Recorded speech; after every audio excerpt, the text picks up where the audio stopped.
So it looks like the military is suffering from a toxic leadership, as we've seen as the trend continues throughout the years. And this has been posted along headlines over and over and over again and posted on discussion boards. I'm here to talk about why do we have a toxic leadership issue. Stay tuned if you agree, disagree. I love to hear your comments down below. What is up, guys? You're tuning into NickyMGTV for another video. As always, you can hit me up on Instagram, Snapchat, Twitter, or down in the comments below if you do have questions. But as always, make sure you guys share, subscribe, comment, all that good stuff. I think this is a great discussion to have, maybe a little bit different than some of my other sit-down stuff that I've been doing recently, but I wanted to get back to this, and some of you guys probably think, Nicky, you're a leader here on YouTube, and really, I mean, there's a lot of things I'm bad at, and I'm very good at personal leadership, interconnection and stuff, but if you're like, hey, go lead these troops into doing formation and stuff, I'm like, oh, I don't really like doing that, but I've done it, my less comfortable stuff, but there's a range of leadership, and I want to talk about some of the things that happen as to why we are having a leadership issue. And here are the 5 reasons why I believe that is. And the first one is you can't teach people to care. You can't teach people to give a shit. You can't teach anyone to do that no matter how much rank you put on their collar, put it on their sleeve, wherever it's at. There's no way that you are going to be able to get someone to, over a period of one day from when they're one rank to the next, be able to say, I now care about people. And really, when we talk about leadership and, how it's toxic, it's usually because people feel like they're not being cared for. What I find interesting about this is if you talk to anyone that just pinned on rank or is looking to go to the next rank as a leadership role, and you'll see this in Petty Officer Indoc, probably Sergeant's Course, Corporal's Course, where you guys kind of talk about leadership amongst these different types of branches and the way they look at it, the reality that you're seeing is that you're having a lot of people saying, oh, I'm going to be the cool leader and I'm going to do this or that. And that's just not the truth. There's so much that happens. And I think people forget that version of who they said they were going to be when they were putting on the rank, right? I know I definitely have had to deliver hard news. I've tried to stay true to myself. But realistically, you are not going to be that person you always want to be. And it's just true. People have to care. I was actually talking to one of my junior sailors today about this, and I was telling him because he said, I don't feel like these people care about me. And I was like, okay, but when I talk to you, I care about you, and I have a genuine interest in your well-being. He's like, yeah, I do, because you actually talk to me, I never feel like it's a transactional thing. And then he realized instantly, he said, and he's at E4, by the way, and he said, but I don't care about the E3. Maybe I'm hypocritical, right? And that is the exact point I'm talking about, is that's how leadership works. You have to realize and be internally focused to say, okay, well, I'm really not, doing what I should be doing for this person. I'm not being that leader for them. So how can I expect anyone to be a leader for me? My next point here is not every person can be a leader to every person. And to explain this is just the idea that we look at chief petty officers. I'm not blaming you chiefs out there. Plenty of friends, respect the role, definitely has a special position in the Navy.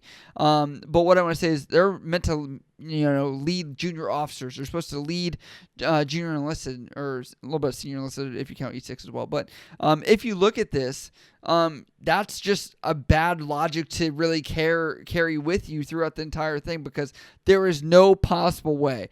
Obviously, as the rank, that's the function of what it's supposed to be, but the person within that rank does not make it that. And so what I love about this is it proves to you guys out there, and I'm sure you guys have had it, there's a level that there are people that fill the shoes, maybe the same rank, and different person comes in and they don't do it as well, or maybe they even do it better, and you realize they're the same rank. It's just a different person, right? And I like to relate this to teachers. Not every teacher you had in preschool, elementary school, high school, middle school, all that, none of them were the same. You had people that had favorites with this teacher and you really didn't like them, and then you liked another teacher and people didn't like that teacher. There's reasons why for everything. And that's what I'm saying, is you can't expect perfection out of a leader, right? And what I want to add to this is you can't expect everyone to be your leader. So say you're in a smaller area where you have somebody that just doesn't vibe with you, right? You are going to have to lead yourself in some circumstances. You're going to have to really put it together and say, this is what I need to do.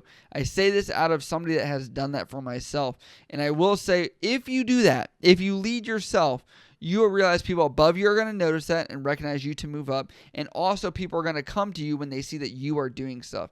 When I put in my officer package, when I finished my degree, when I was going to IDC school, people came up to me because they said, you did that. How do I do that? And I'm more than willing to help anybody. And that's also why I've made this channel. The third thing I want to say here is it's easier to say no than it is to say yes, but it's harder to explain no than it is to explain yes. All right, I will say it one more time. It is easier to say no than to say yes, but it is harder to explain no than it is to explain yes. That is something that I just thought of right now, because whenever you look at leadership, and I've had stuff knocked down where I'm like, why didn't they approve this? This is frustrating. You know, you're thinking me, right? And those points are very difficult to come to because you're like, it's not all about me, and this is just all I care about, even though we're a team. A lot of you guys are joining for the team aspect. And that's sometimes going to come at your disadvantage for your situation to be maybe an exception to a rule and go do something for your family or something, say they need you. I'm not sure. I'm just throwing stuff out there. That can be very difficult. And at the time, I want to say you cannot always find out why right then. You don't know what's on the leader's role or plate at that time. But I will say my rule of advice or thumb is if there's something where you ever think it's not fair, you can always ask later, do what they're asking you to do as long as it's not something crazy or not a lawful order, and ask later, be like, hey, why did we do that?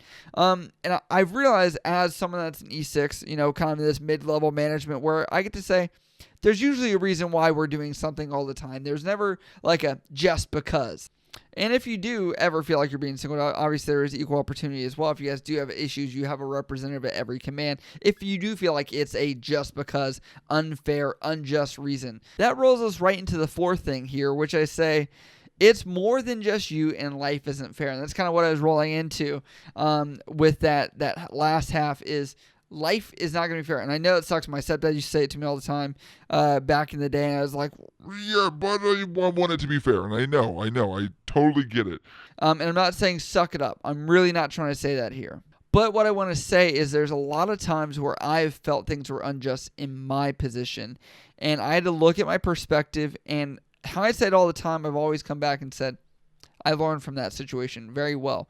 But what I want to say too is, that perspective is what's going to allow you to continue on or stop. You are going to find injustice everywhere and why it's not fair no matter where you go, no matter what you do, what you see, what you've done, whatever. You know, I could be outraged that they offer 65 plus senior citizen discounts to people at the movie theater, but they don't offer it to military, right? That could be a thing. And I'm like, I'm outraged about this, right? No, I don't do that. I don't look for those injustices. But if you're looking for a reason to confirm your bias that everything is against you and it's not fair, that is something that I'm going to let you know is just going to continue. And that will be confirmation bias as to why you're feeling that way. And that fairness thing, you know, I think a lot of times we get isolated and we get focused on the military. We're like, this is the military. It's 2020, black and white, paper, fair, not fair. But you're going to have a lot of leaders that say, do as I say, not as I do, everywhere you go. You know, I love that people think that this is isolated to the military only, but really we're all human beings. That common denominator is going to influence no matter where you work at. Now, the fifth thing here is probably for the person that is honestly being very disgruntled right now, really hates where they're at, what's happening around them. And I have been in that situation. I've never talked about this on this channel. I'll probably talk about it in a little bit later, but I dealt with heavy favoritism at one point in my Navy career where I was very frustrated by it. And it made me outraged. Like, I could not go to work and truly be happy seeing the injustice that was happening around me. And that anger I had, as much as it just hurt to my core, you know, I didn't let it take over me. I wanted, there were times where it definitely was close. I'm not going to lie to you guys. But I tell people all the time, with this channel, when I make videos, I've had bad days in the military. I'm sure you guys have had them too, where literally what's happened is I come home and I still make a video about how I love the Navy because I realize this micro incident does not have to affect the entire macro level of my career, my life, my everything else. But in that moment, that emotion takes a hold of you. And there's a lot of people you're going to find in the military in general that anger is going to linger. That bitter taste in their mouth is going to still be there months, years after. And I've definitely held on to stuff as well that I'm angry about. But I think the hard thing about it and why toxic leadership occurs with this is because people misdirect or misguide their frustrations. So, for example, my issues with my prior leadership and that favoritism, do I hold that against my current leadership now, right? No, I can't. As much as it's frustrating, I'm never going to get repaid back for that time that I missed or the opportunities I missed. I will never get that back.